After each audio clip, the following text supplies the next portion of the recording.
हिंदू धर्म में मृत्यु के बाद शरीर को जलाने का विधान है जिसे दाह संस्कार कहा जाता है। लेकिन जब हिंदू धर्म में किसी शिशु या सन्यासी की मृत्यु होती है तो उसे जलाया नहीं जाता बल्कि उसे दफनाया जाता है। क्या आप इसके पीछे का कारण जानते हैं? गरुड़ पुराण के अनुसार यदि किसी महिला के बच्चे की गर्भ में मृत्यु हो जाती है या फिर 2 साल से कम उम्र के बच्चे की मृत्यु हो जाती है तो उसे जलाने की बजाय दफनाया जाता है। गरुड़ पुराण के अनुसार इसका कारण ये है कि जब कोई शिशु जन्म लेता है तो उसमें मोह माया नहीं होती, जिससे आत्मा का शरीर को लेकर कोई लगाव ही नहीं होता। और ऐसी स्थिति में अगर शिशु की मृत्यु हो जाती है तो आत्मा शरीर आसानी से छोड़ देती है। जैसे जैसे मनुष्य बड़ा हो जाता है वैसे मोह माया में बनता चला जाता है और शरीर में मौजूद उस आत्मा को शरीर में मोह होने लगता है। ऐसे में मृत्यु के बाद भी आत्मा मृतक के शरीर में दोबारा प्रवेश करने की पूरी कोशिश करती है जब तक कि मृतक का दाह संस्कार नहीं किया जाता।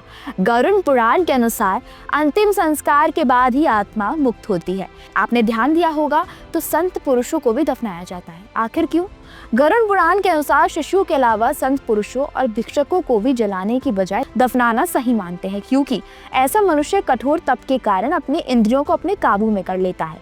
संत पुरुष मोह माया अक्रोध आदि पर विजय प्राप्त कर लेते हैं।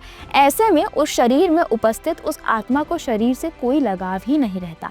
मान्यताओं के अनुसार ऐसे व्यक्ति मृत्यु के बाद सीधा वैकुंठ धाम चले जाते हैं। यानी शिशु की मृत्यु के बाद दफनाने की परंपरा हिंदू धर्म की गहरी आस्थाओं और मान्यताओं का प्रतीक है। यह न केवल आत्मा की शांति की ओर एक कदम बढ़ाता है बल्कि हमारे सांस्कृतिक और धार्मिक विश्वासों की गहराइयों को भी दर्शाता है। चाहे वह जलने की परंपरा हो या दफनाने की, हर रिवाज का उद्देश्य एक ही होता है, आत्मा की मुक्ति और शांति की प्राप्ति। इसलिए इस परंपरा का पालन करते हुए हमें इसकी सांस्कृतिक और धार्मिक महत्ता को समझना चाहिए ताकि हम अपनी जड़ों से जुड़ते हुए आगे बढ़ सके। इस वीडियो में बस इतना ही। आपको ये जानकारी कैसी लगी अपनी राय हमें कमेंट करके ज़रूर बताएं।